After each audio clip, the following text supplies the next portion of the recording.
All right, well, thank you all so much for joining us for Gender Equality and the Carter Administration, presented by the Jimmy Carter Presidential Library. We're going to explore the state of women's rights issues in the 1970s, the Equal Rights Amendment of 1972, and the constitutional means the Carter administration embraced to address gender inequality. The discussion will be guided by relevant primary sources of the National Archives and the Carter Library, with opportunities for attendees to weigh in with their perspectives. And as I said, this program is led by Joshua Montanari, who's the education specialist at the Jimmy Carter Presidential Library. So all 50 of us or so, and I think that number will continue to rise a bit, and the 100 or so that will watch on demand. Let's give a big virtual round of applause to Joshua for joining us here this afternoon. And Joshua, you can take it away. Thanks so much. Thank you so much, Robert. Okay, I'm going to go ahead and get my screen shared. Just bear with me a moment.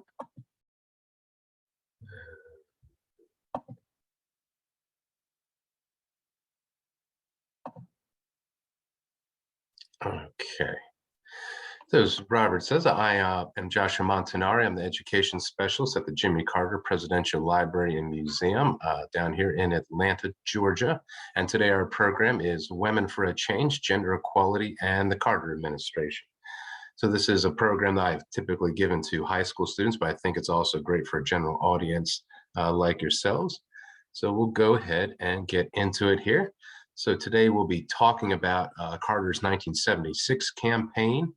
We'll be talking about what he's doing to address gender equality after he's in office, a little bit about the topic of the Equal Rights Amendment, which comes to the forefront during Carter's time in the White House. And then we will kind of close out with the 1980 presidential campaign, when Carter's now running on a record, not what he plans to do. And we got a great primary source there, along with our program overview there. President Carter signing legislation pertaining to the Equal Rights Amendment, extending the deadline. We'll talk a little bit more about that later. But I am an employee of the National Archives and Records Administration at the Presidential Library where I work. So our bread and butter is encouraging the general public to come and access the primary sources that belong to them, because everything in our collection is property of the American people. But just a reminder at home, when you are looking through primary sources like the ones we'll be presenting here, we want to think about the parts of the document, making sense of it. What historical evidence do they provide? Usually that historical evidence is answering a how or why question. That's really the meat of when you're looking at a primary source. And something to remember about a good primary source: it should never have all the answers you're looking for. If it does, it's probably a secondary source. So a primary source should prompt some further inquiry, put you in another direction, or at least provide you one of multiple perspectives. So the National Archives does provide these document analysis sheets if there's anyone doing homeschooling, or anyone just wants a little bit of training wheels, so to speak, in their historical research. It's a great resource to take advantage of. You can find them on the National Archives website under their education tab. So we'll start off with a question, and if you're so inclined, feel free to type a response in the chat, and Robert can relay those to me so that I know, because I'm not able to see the chat right now. But here we have a photograph of the first design for the Great Seal of the United States. This is from 1782. Now we know this does change a little bit before it gets to the final version we have today, but something that remained the same is that Latin phrase we see in the eagle's mouth, e pluribus unum, out of many one. So if anybody can think of how is that guided, if you can think of an example in our nation's history, how is it guided political, social, or economic change over the time?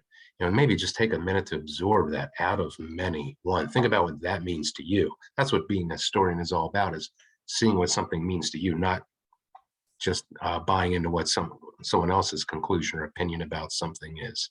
But out of many, one. Think about that: political, social, economic.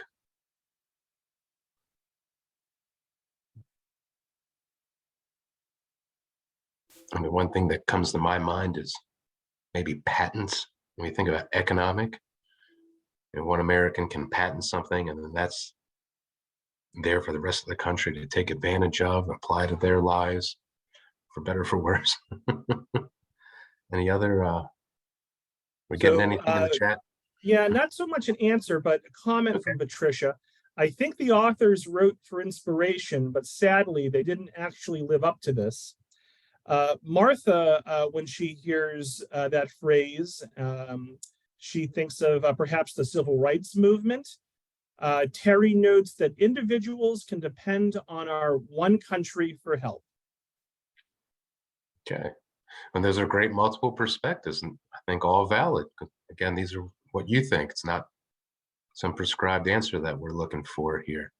Yeah, I think maybe we haven't lived up to that in some cases, or we've maybe painfully or begrudgingly lived up to that, depending on the topic that we're talking about.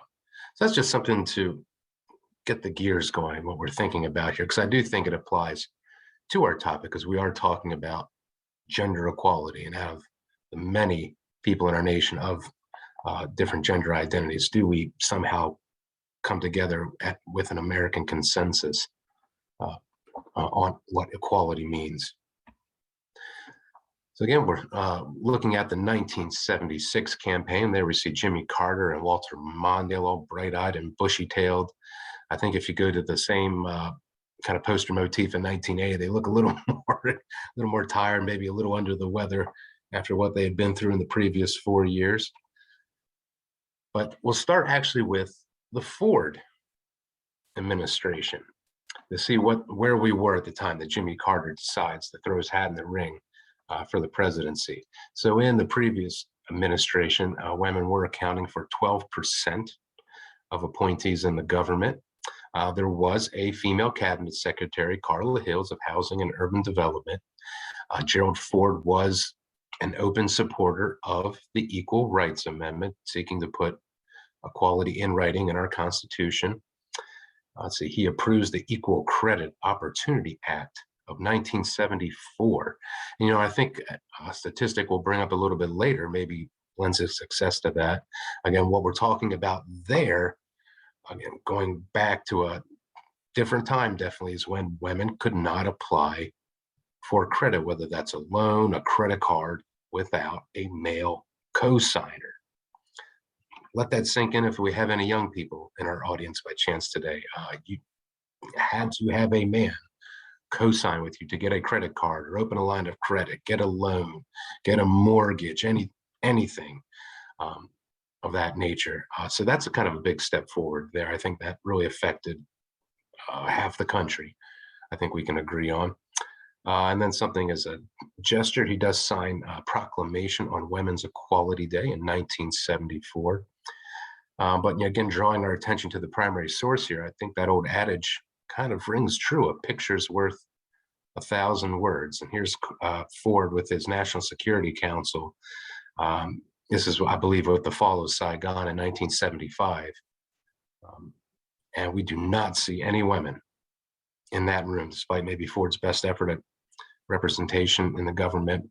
I think that picture kind of gives us an idea of where the status quo is at that time when we consider gender equality in government. In terms of the campaign, this was a very unique campaign in that the incumbent Gerald Ford was running for election, as he had been a congressman from Michigan when Richard Nixon is elected to the White House with Spiro Agnew as his vice president.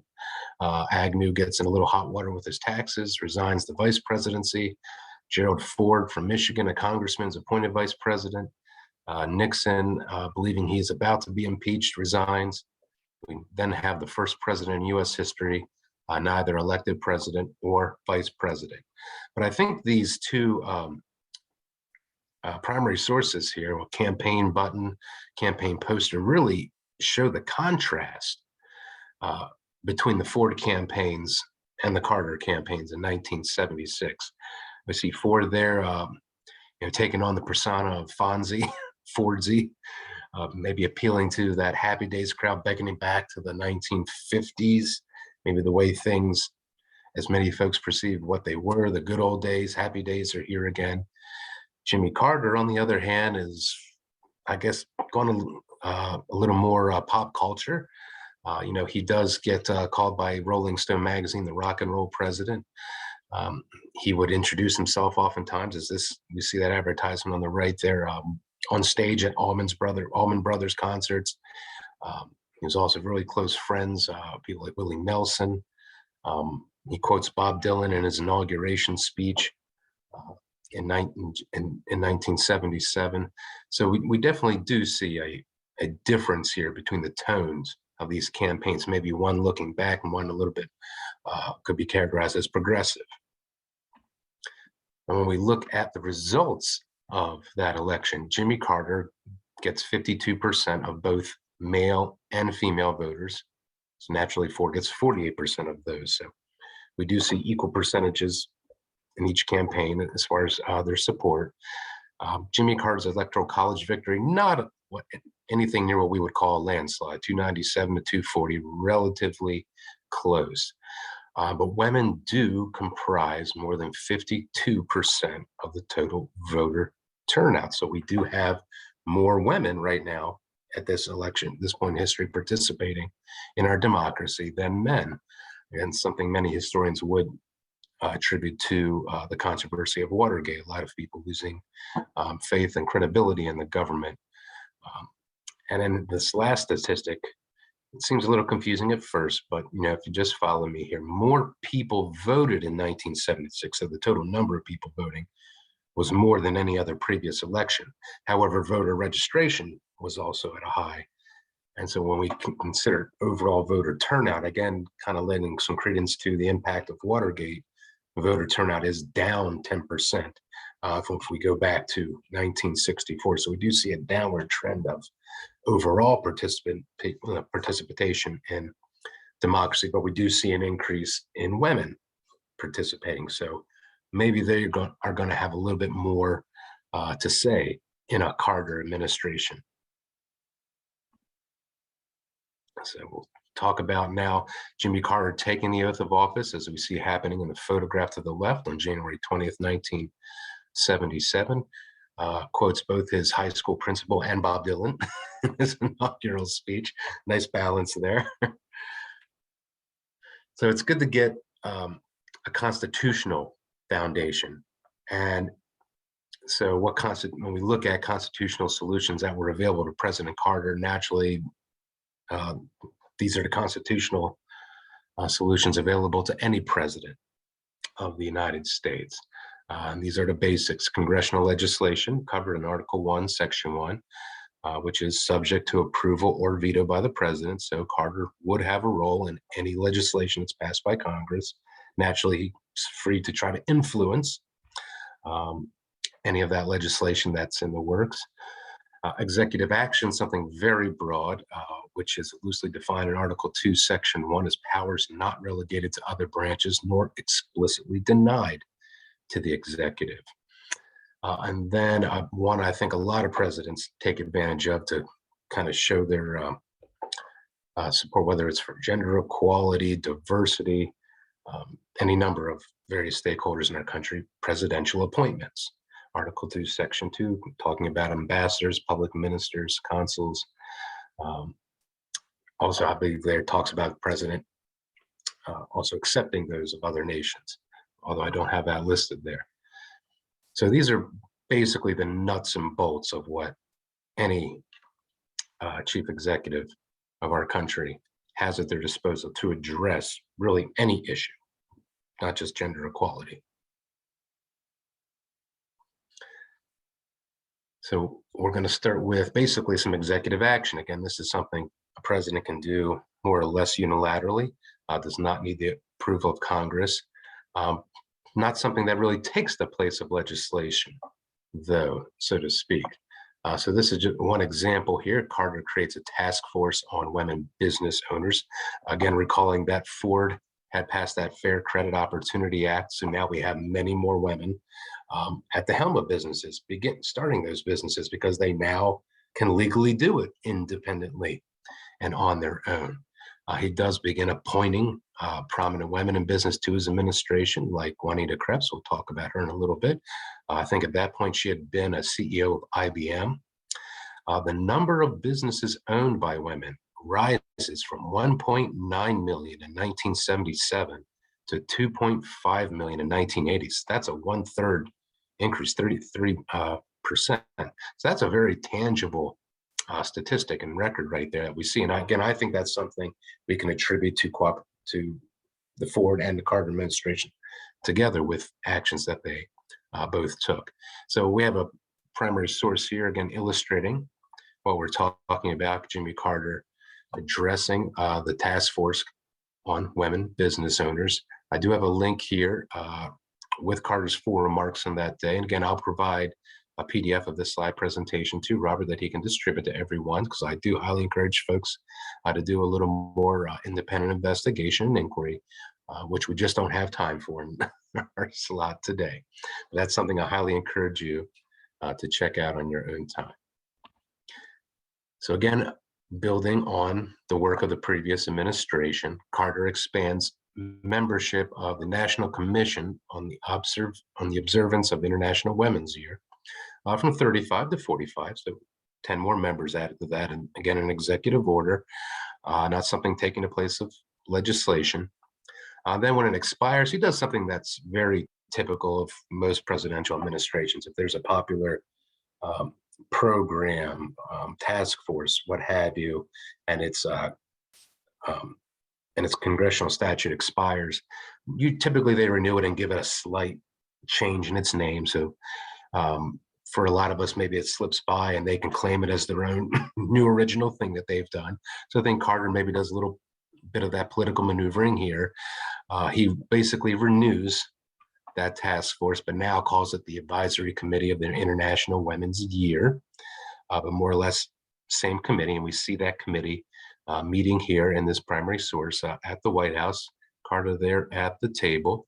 We can see Abella Abzug to his right, also renowned leader in the women's rights movement, who's a part of that task force.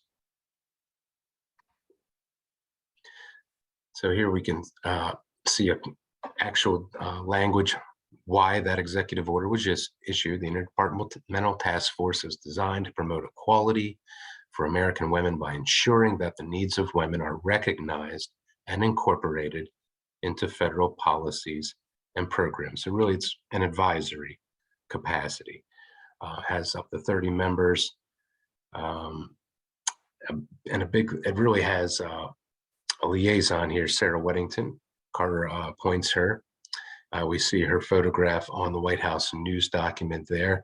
And there's a lot of these in the Carter Library collection. If you're ever looking to do deeper research, you can go to our website, jimmycarterlibrary.gov, complete our Ask an Archivist form under our research tab, and get some more information on this topic. But we have a whole lot of these, although to be taken with a grain of salt, these are being put out by the Carter administration, might be relative bias there. So I would also recommend balancing it with other perspectives and other primary sources.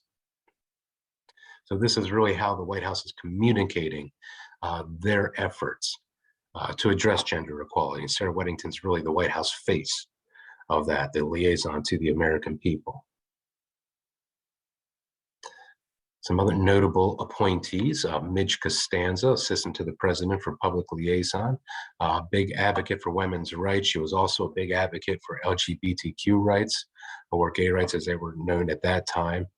In full disclosure, that actually got her in some hot water in the Carter administration.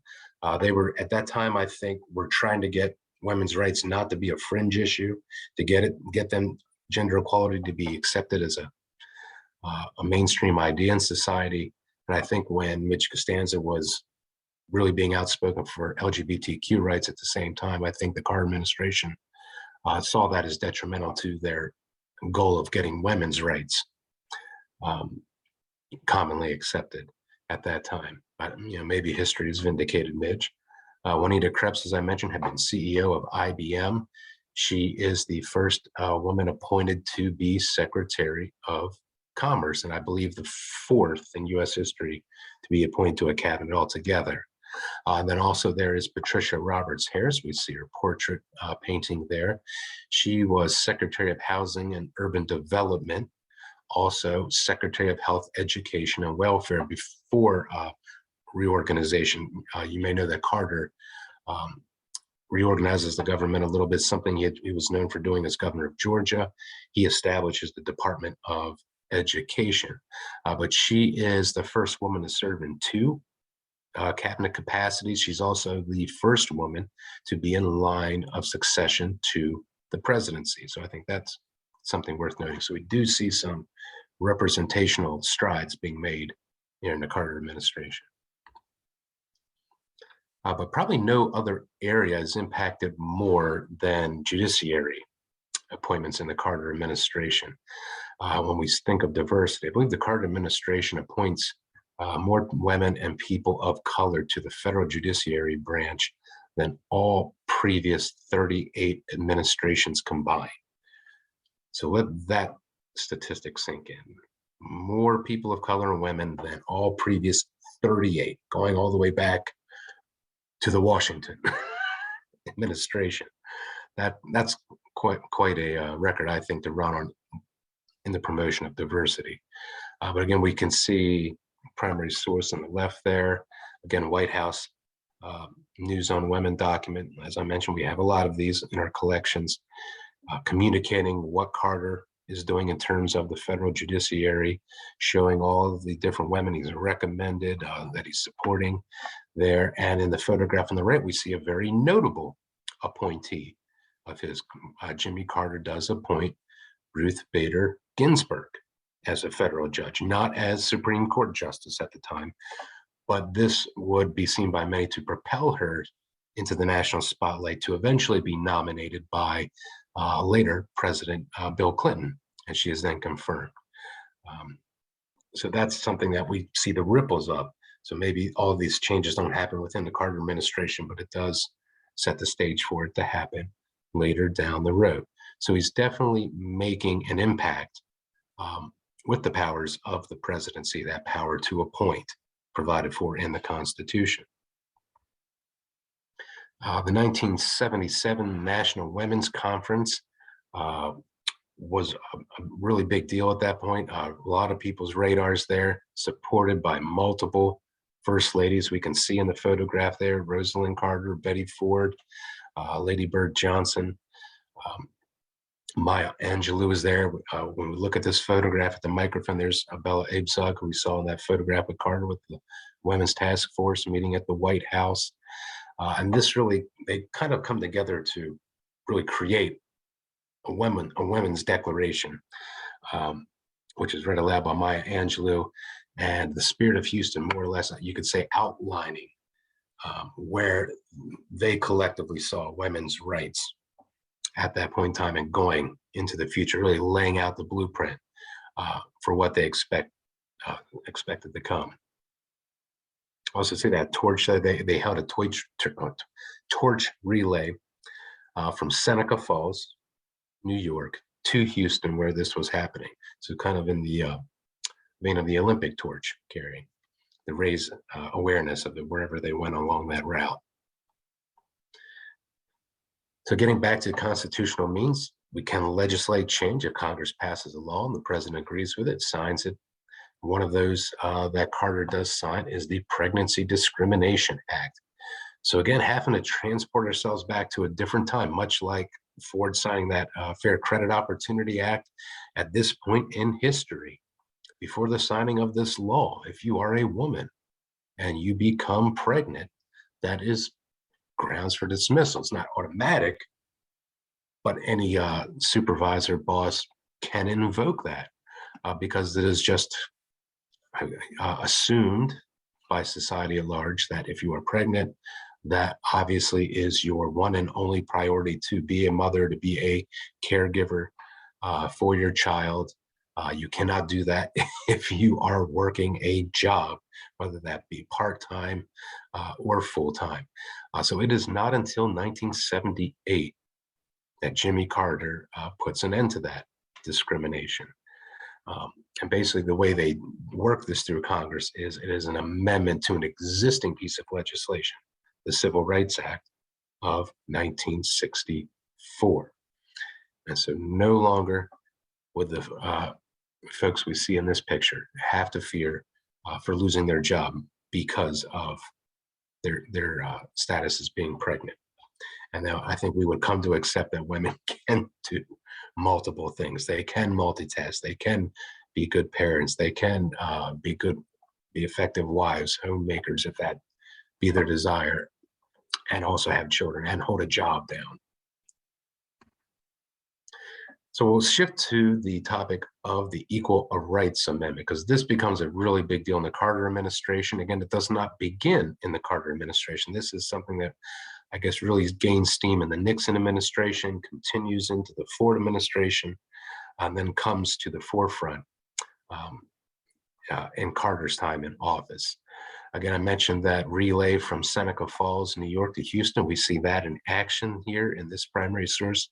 We see some young people loading into a station wagon. Looks like one of those cool old wagons that had the benches in the back. I wish they could bring this back. But raising awareness for this topic they feel very strongly about, being civically engaged in our democracy. I think that's the historical evidence that we see happening in this photograph. So here is the Equal Rights Amendment. You know, I think it's interesting that sometimes we think some of these big groundbreaking or benchmark moments in history, and we think about them in terms of, in writing, expecting them to be some colossal, monumental, huge volume of work, and oftentimes they aren't. Sometimes they're just a couple of sentences, just like we see here. So the amendment itself is under article there, those 3 sections. Equality of rights under the law shall not be denied or abridged by the United States or by any state on account of sex. The Congress shall have the power to enforce by appropriate legislation the provisions of this article. This amendment shall take effect 2 years after the date of ratification. So really, the amendment itself is just that section 1. That simple. That no rights shall be denied on account of sex.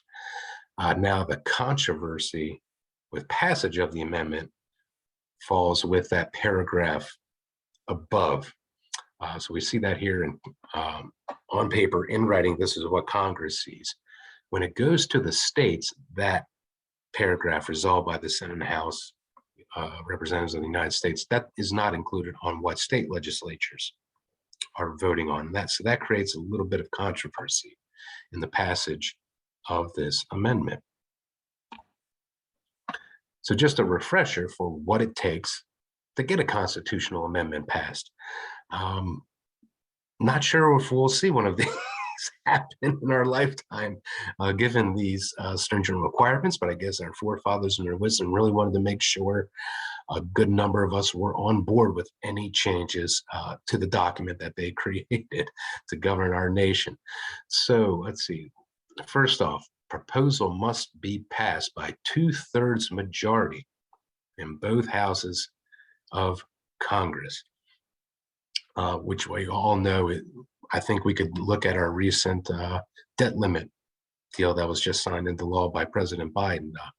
It's tough to get 2/3 vote on a lot of stuff, maybe anything in Congress today. There is an alternative to that 2/3 of the states hold a convention and approve a proposal. Maybe that could be a more viable pathway if I think an amendment is ever to be made to our Constitution going forward.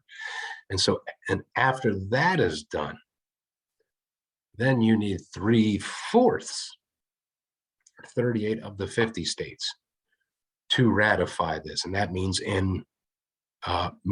typically we all have bicameral legislatures in our states, in both houses of that. So this is no easy task. And I think it's only become more difficult as our nation has grown, that round number of 50 states. As the nation gets more diverse, maybe it's a little tougher to get things passed and get that many people on the same page. But that's what we were up against with this amendment to the Constitution, any amendment to the Constitution. So Article 5 is the part of the Constitution that addresses amendments. It is very vague language there. it makes no mention of ratification deadlines or a process to impose one. However, the Supreme Court decides in 1921, with the case Dillon versus Gloss, that Congress has this power. That was the first time that Congress does include a time limit in the language of an amendment being voted on by Congress. There's nothing in Article 5 that says they can't do that. So I think the Supreme Court interpreted that as much like executive action. If there's not something specifically mentioned the president can't do, then they can issue an executive order for it. So the Supreme Court interpreted this as there's nothing mentioned about deadlines. So if you want to set one, go ahead. So there is a precedent set that says Congress can do that, although that is up for debate even today. So the Equal Rights Amendment contained a 7-year deadline. And this is one passed by Congress in 1972. But again, as I mentioned, when it gets sent to the states, it's always interesting, these little quirks in history. They do not include that paragraph with that 7-year deadline. So a lot of folks see a path there for some flexibility. So Jimmy Carter is one of those people. So he signs, after Congress passes it, a deadline extension, which extends it from March of 1979, gives it 3 more years. To June of 1982, because at this time they have 35 out of 38 states, which is still pretty amazing at that point. 35 states have passed an amendment in both of their legislatures in the late 70s, but they still need those 3 more. To get to that number, they need 38. Basically, the photograph we're seeing here is more or less a black and white one of that first one we saw in the presentation, started also from a different angle. Again, giving you a different perspective. So Carter is a very adamant, a very vocal supporter of the ERA. He's not just on the sidelines of it, kind of waiting for it to happen. He's out there doing his part to promote it and support it. Here is just one example of a public statement that President Carter puts out in support of the Equal Rights Amendment. But just a couple of highlights I could point out there when we look at the last paragraph on the left, bringing to the forefront that it's not a novel idea. Many folks were seeing this as something coming out of the tumultuous 60s and 70s, but I think we all know, just like civil rights movement, women's rights movement it's not contained to any modern period. It's something going back centuries, thousands of years. But in this instance, Carter mentions it's first introduced in 1923 when his mother is a young woman. So giving a little bit of reference there, I think letting people know, so this has been a long struggle. But I think we see the second page where it's really his personal feelings about this as a husband, father, grandfather, driving that home. Me as a man, these different titles of a man that I have, supports the Equal Rights Amendment. Emphasizing it doesn't say that we're the same. It just says that the law cannot penalize women because they are female, and that he does not believe his daughter should have fewer rights than his son. So then, going after people's heartstrings there. So maybe you're a man that isn't too crazy about this, but hey, we're talking about something that's going to affect your daughter if you're someone that has a male that has a daughter. So kind of an effective outreach there that we see. We also see Carter referring to his time as governor of Georgia, supporting the Equal Rights Amendment, talking about the involvement of Rosalind Carter, his daughter-in-law, Judy, mentioning also, again, this is just not his idea, that the last 6 presidents have been in support of an Equal Rights Amendment. So, I think he's, showing that, again, as I mentioned, the Carter administration trying to make this a mainstream acceptance, that something we can just take for granted, that men and women are equal, something that doesn't need to be debated, trying to take the controversy out of it. And that's something, that's not prescribed in the Constitution, how a president personally addresses an issue such as this. It's all about the person that you put in that office. And Carter here, I think, is showing his colors as far as this issue goes. So, really making himself vulnerable here. As mentioned, his wife, Rosalind, supports this. Other first ladies, we see Lady Bird Johnson. No, I'm sorry, that's Betty Ford back there, openly supporting the Equal Rights Amendment. Rosalind Carter would make numerous public speeches, lend her time to numerous fundraisers, press conferences, hosted countless women's organizations at the White House. She herself lobbies legislatures at the at the state level after it passes Congress. She even participates in White House strategy sessions to help organize campaigns in unratified states. A good reminder that there is absolutely nothing whatsoever in the Constitution about the role of the First Lady or the partner of the president. Each one gets to make it their own. I think Rosalind Carter was one of those first ladies that did not just want to be hosting tea parties, talking about the Rose Garden or baking cookies. I think that was First Lady at the time, Hillary Clinton, maybe said that I'm not just going to bake chocolate chip cookies.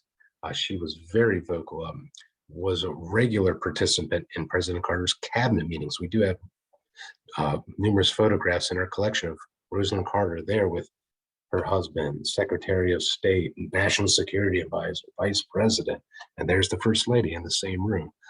So she definitely did not shy away from this issue, along with others that she supported, like mental health and support for caregivers in the country.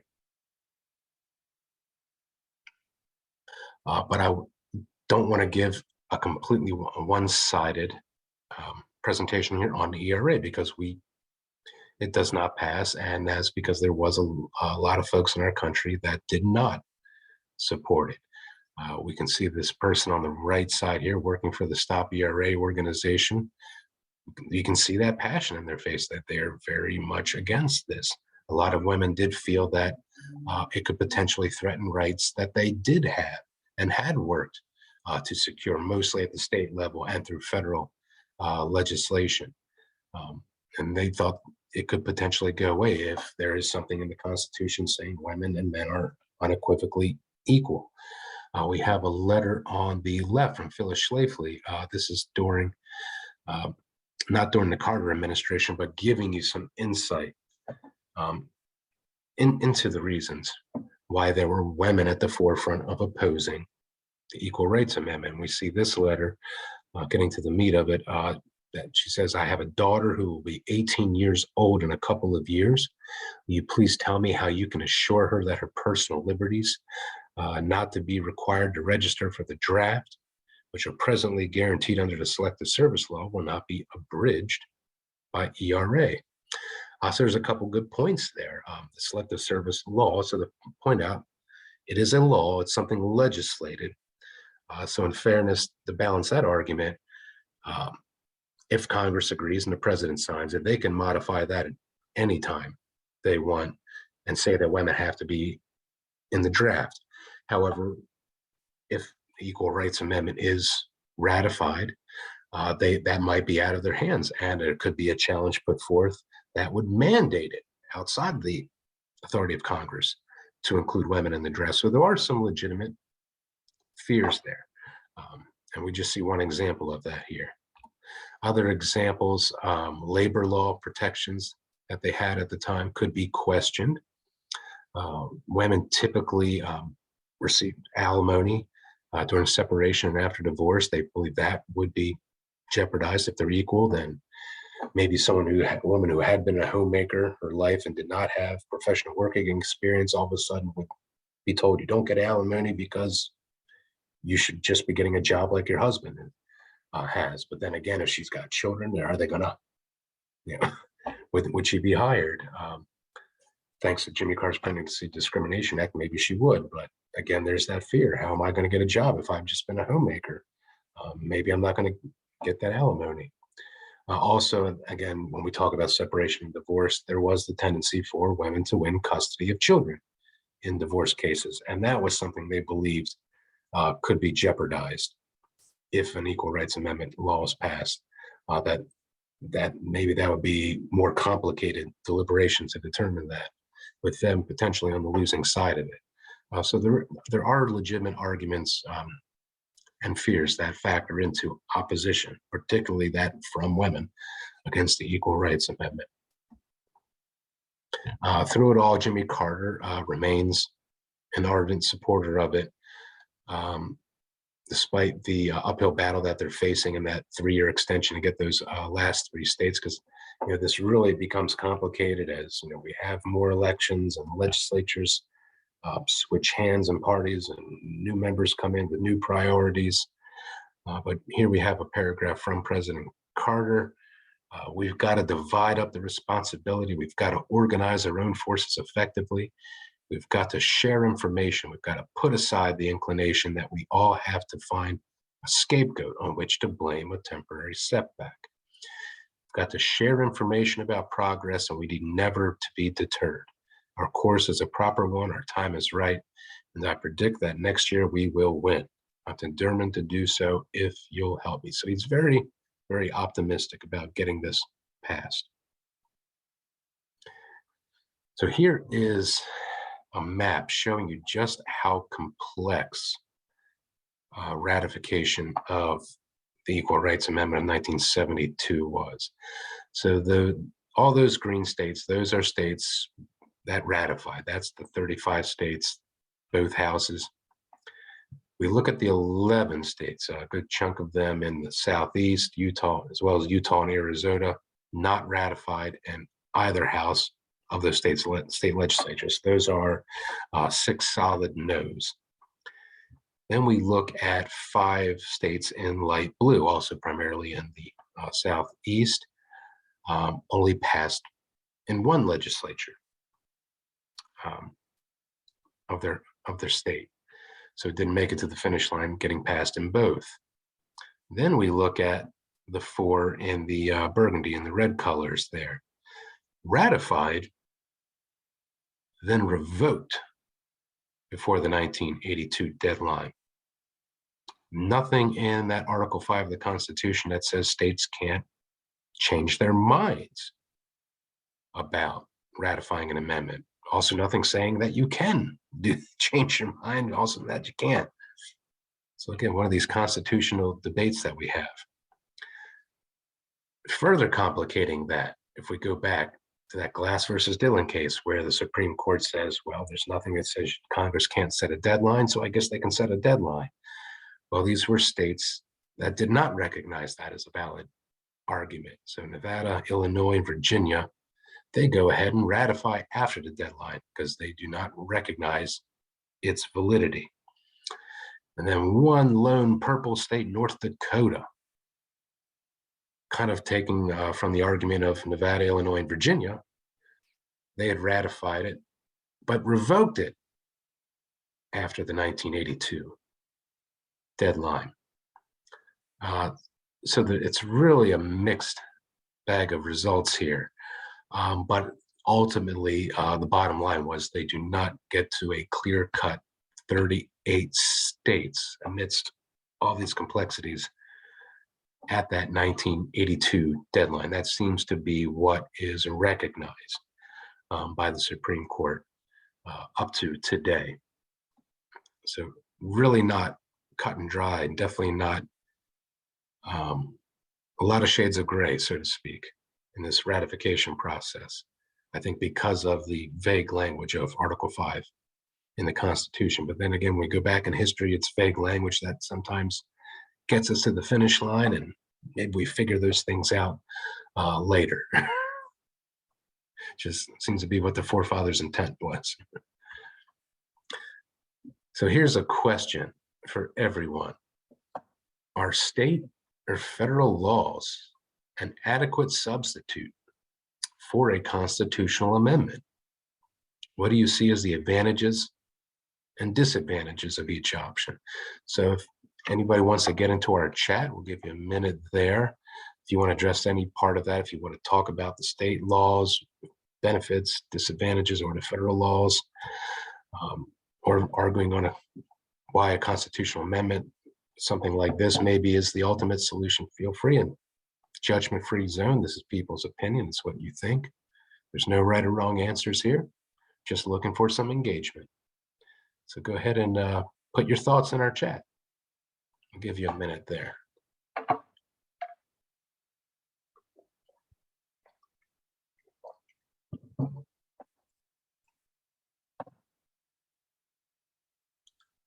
And I'm actually able to pull up the chat there, Robert. I see state and federal laws are easier to revoke or can be found unconstitutional.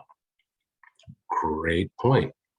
And if there's a law in one state, I guess might not be valid in the next state that you go to.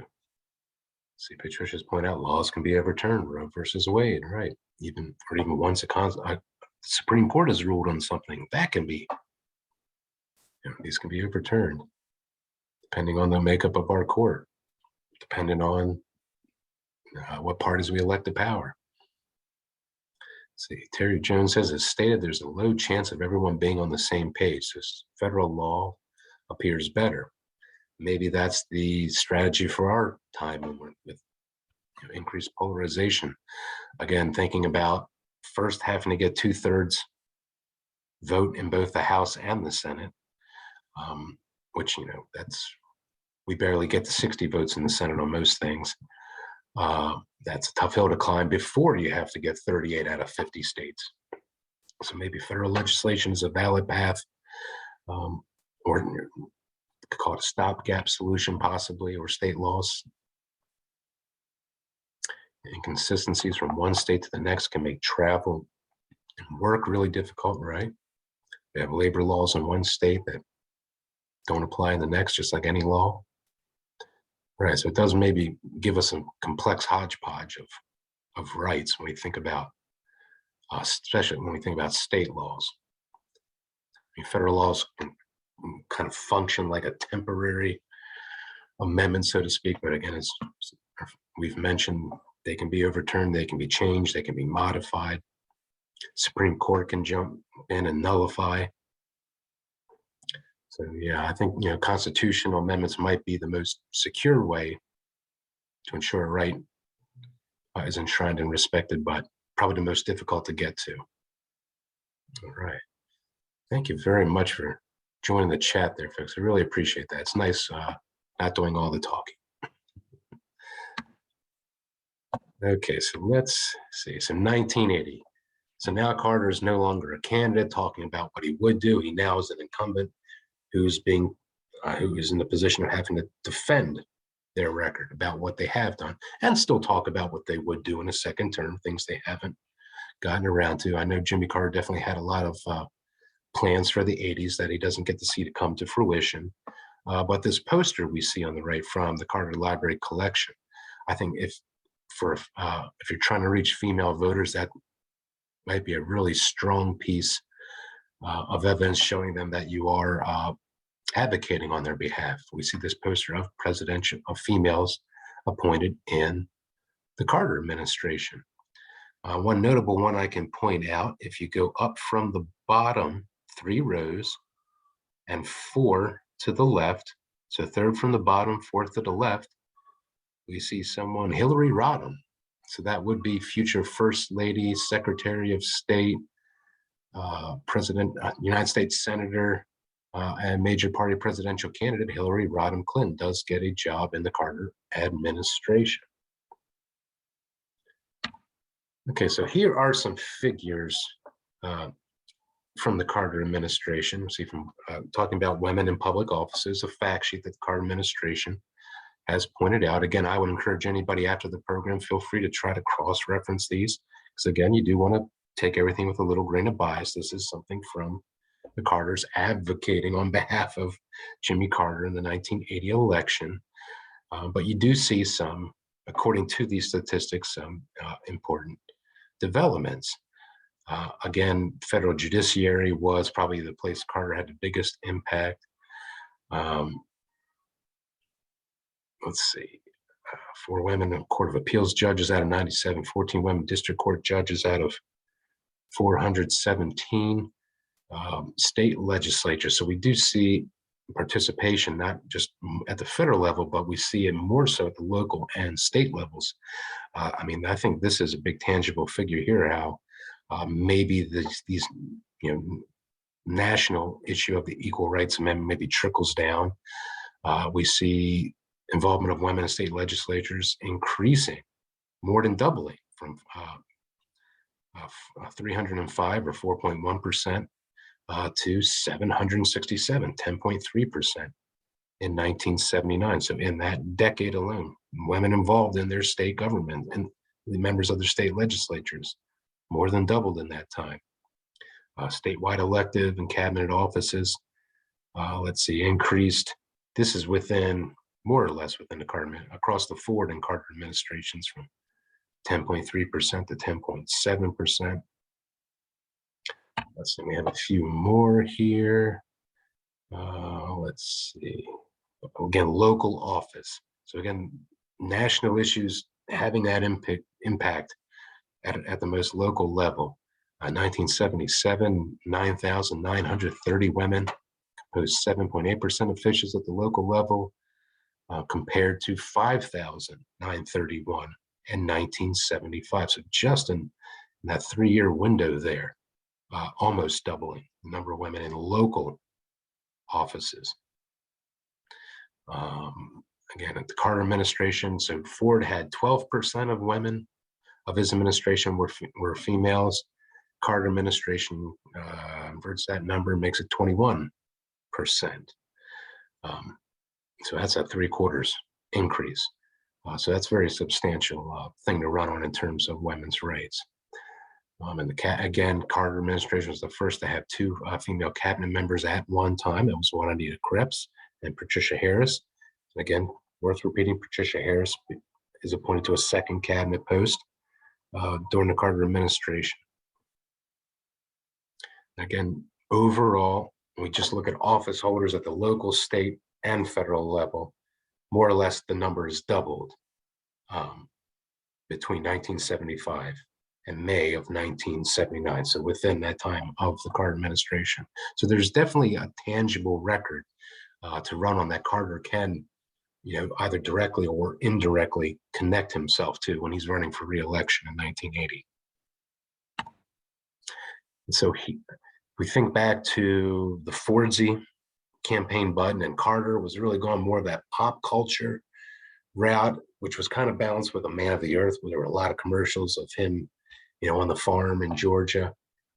So now in 1980, things have gotten a little more progressive. We really see targeted campaigning materials, targeted specifically at women, trying to carry that, because they know in the last election that women made up the majority of voters, and that he got 52% of their votes. So if he's going to win, it's going to be with women.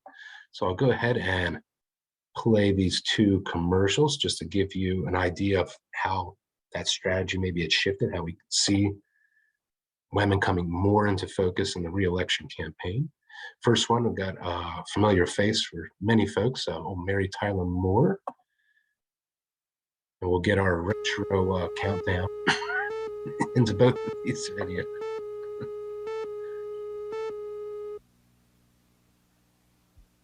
I'm Mary Tyler Moore, and I'm here to talk to women for a minute. But men are more than welcome to listen to. And please don't take my advice just because I'm a familiar face. This is something you'll have to think out for yourself. President Carter's attitude toward the women of America is clear and constructive and forward-looking. And his attitude is reflected in action. He's appointed more women to high-level jobs than any president in history.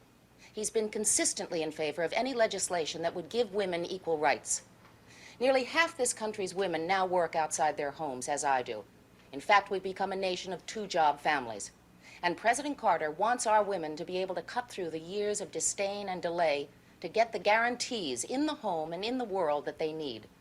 This isn't a one-issue election, of course, but men and women truly concerned about women's freedom are going to vote for President Jimmy Carter. I know I am. Join Mary Tyler Moore in re-electing President Carter. Okay, we'll play another one here. This one is aimed at working mothers, as Mary Tyler Moore mentioned. A lot of two-job households. These days, I think we know that number can be a lot more than two. Sometimes we've got 3, 4, 5-job households these days. But here's one specifically targeting working women.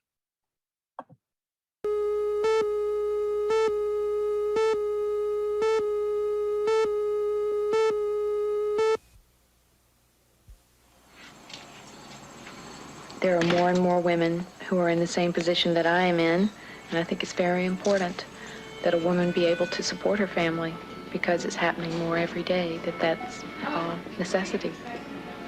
Carol Quick is one of 26 million American women for whom work is a necessity. Well, I don't see myself as a militant at all.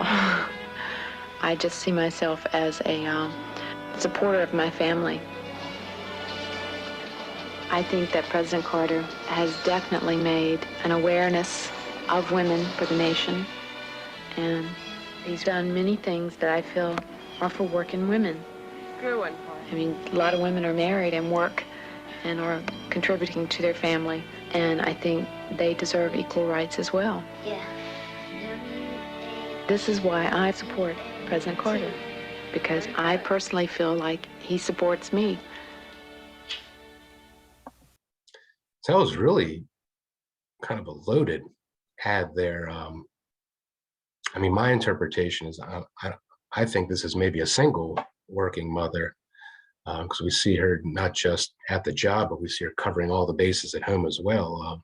I think especially out there playing baseball with her son, something I think in 1980, stereotypically we would think, that's going to be the father playing catch with the kid and playing baseball, all of that. Also mentioning, I'm not a militant. Again, I think the women's right movement, got associated with a lot of things that it may or may not have been. I mean, people maybe saw it as a gateway to communism, as a gateway to gay rights at the time, which I think America was, definitely still coming to terms with then, which if we look at our headlines today, maybe coming to terms still today. So it's really, I think, a progressive ad that we have there. So we definitely see a campaign shift from the Carter campaign from 1976 to 1980. But again, really trying to secure that critical voting bloc that got him into the White House to begin with. So the Carter, I mean, for better or for worse, they definitely are being responsive to their stakeholders.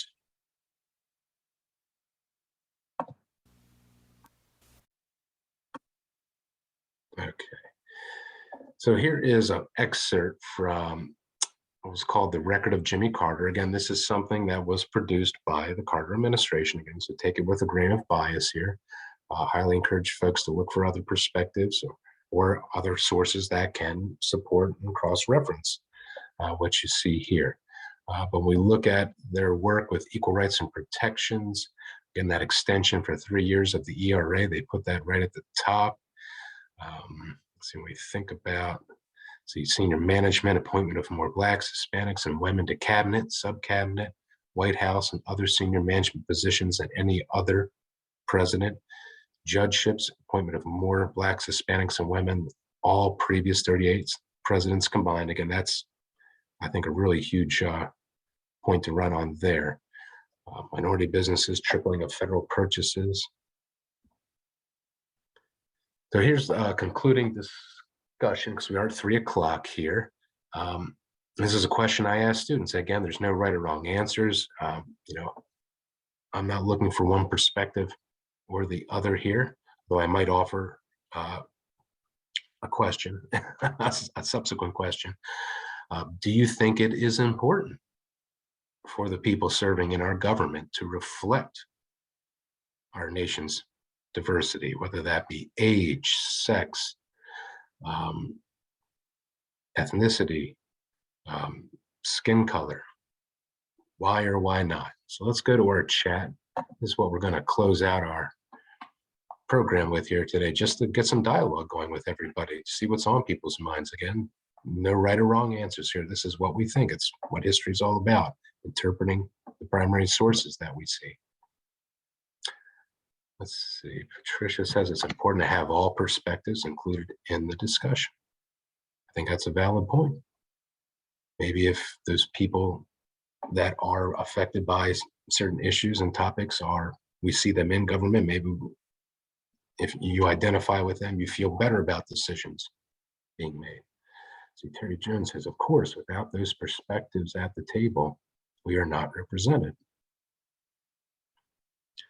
Let's see, there cannot be a government of the people unless that government is fully reflective and representing of the people.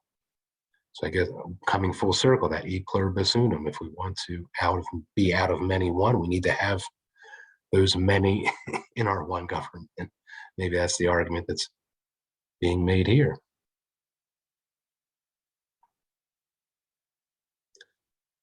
So here's my this is a question I throw to students. And again, this isn't me being for or against. What I ask them is, so if that's true, what about old white Jimmy Carter? The male Jimmy Carter, who came into the White House in 1977, had this huge impact on gender equality, not just in the government, but in our nation. What is a retort to that when a white male comes in and has a significant impact and a change that we want to see, but he necessarily isn't that demographic? And when, this can be on a lot of different issues. And I think it's important to look at the other side of the conversation. So is there anyone who could address that? It's okay. I know that's a limb to go out on.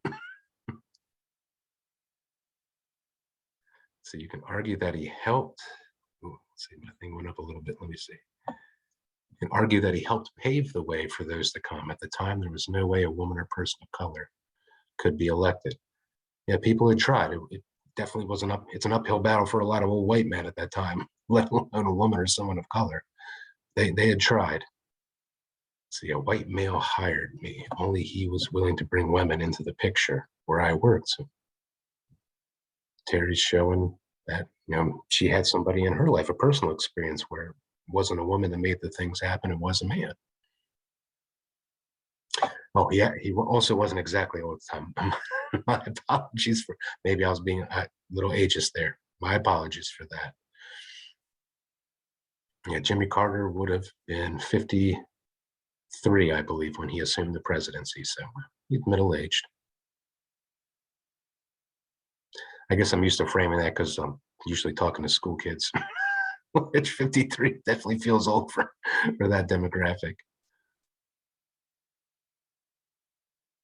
Okay. Oh, Terry's a woman. Good. Thanks for letting us know that, Terry. Sorry if I spoke out of turn there.